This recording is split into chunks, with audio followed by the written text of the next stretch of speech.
Imagine this, you're standing in a crowded street, watching hundreds of people move in rhythm, almost like a silent orchestra. They stop at the red light, move at the green, obey invisible rules they never created and never questioned. Now pause for a moment and ask yourself this: who really pulls the strings?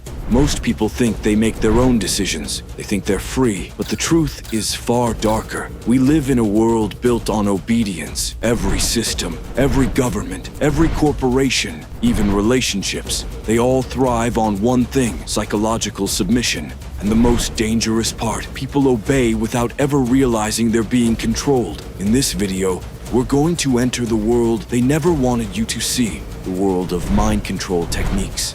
Let's begin.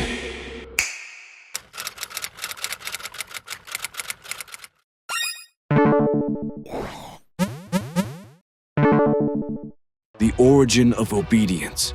From the moment you're born, you're taught one simple lesson: follow orders. Your parents tell you what's right, your teachers tell you what to think, your boss tells you what to do, and your society tells you what's acceptable. Every command you've ever obeyed carved a little piece off your individuality, molding you into a perfect follower. But this didn't start in your lifetime. It's a centuries-old design. The entire social order is built on a hidden psychological principle called conditioned compliance.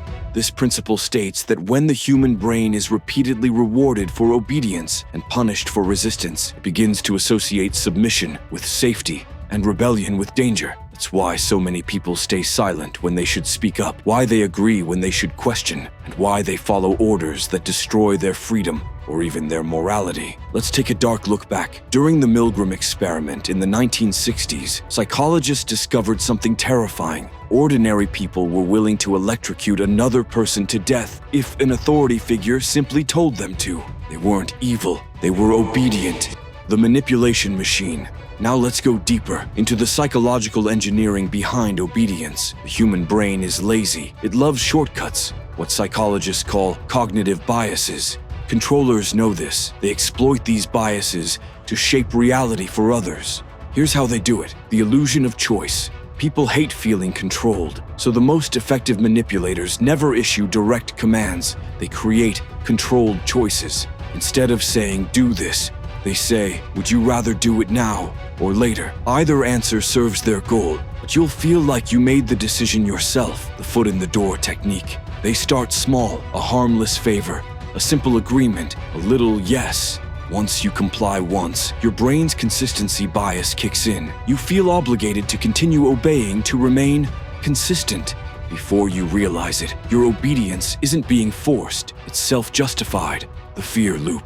When fear is introduced, logic shuts down. Once someone's emotions are triggered, they stop analyzing and start reacting. Controllers amplify this by providing both the fear and the solution. They make you afraid, then appear as your savior. This is how propaganda works, how marketing works, how relationships become manipulative. The scarcity trick makes something seem rare: approval, time, opportunity, and the human mind becomes desperate for it. This desperation makes people easier to manipulate. Scarcity equals value, and value equals power. You see, manipulation isn't about force, it's about designing perception. And once you can control how someone perceives the world, you don't need to control anything else. True masters of manipulation never raise their voice, never threaten, never demand. They just make you believe it was your idea all along. The obedience virus. Now that you understand how obedience works, let's talk about its consequences. Obedience, unchecked, becomes a virus, spreading silently through every layer of society. From classrooms to corporations, from politics to personal relationships, people follow orders, often against their own will,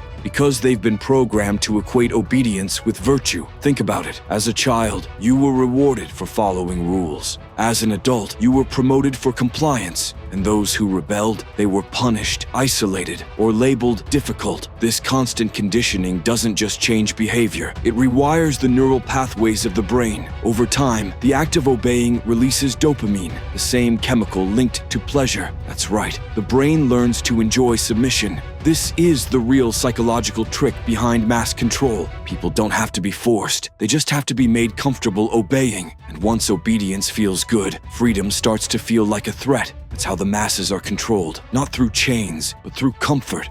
Give them routine, distraction, and validation, and they'll never question the hand that holds their leash. But here's the paradox. The same psychology that enslaves millions can also be used to lead millions. The difference lies in intention. A manipulator uses mind control to exploit. A leader uses it to influence and guide. Both use the same tools: authority, fear, validation, but the outcome depends on the one who wields them. If you can master your own mind, understand your own triggers, and resist emotional hijacking, no one can control you. But if you fail to do that, you'll forever be a puppet dancing to someone else's rhythm. Now that you know how people obey without question, you're faced with a choice: remain part of the crowd or rise above it. You can rewire your own psychology. You can rebuild your confidence, your awareness, and your perception until you see through the lies. When you do, obedience dies, fear collapses, and your individuality becomes your greatest weapon. Because the most dangerous kind of person is the one who can't be manipulated. So next time someone tells you what to think, what to believe, or how to live, don't react, don't argue, just watch.